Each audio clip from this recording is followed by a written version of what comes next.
Hi, welcome back. This is Terry White, Design Your Life with Terry White. Just wanted to do a quick follow-up. I've had a lot of questions and comments on the propagation of the Anna Belle and Limelight hydrangeas. So I wanted to show you, we did these pots on a previous episode.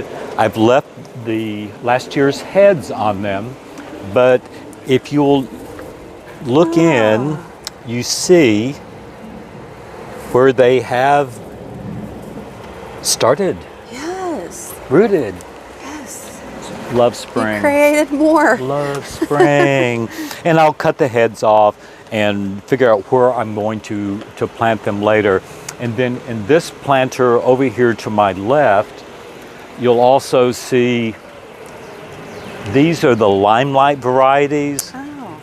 And I cut the heads off earlier because lavender likes full sun and they were shading it too much. But you can also see for all the Limelights On the sticks, yes. that I literally just stuck in the ground sometime November, December, I don't remember when.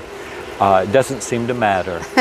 Did you, when you pull them out, are you just choosing the ones with the leaves and then you'll discard the ones that didn't propagate? Yeah. Okay. Yeah.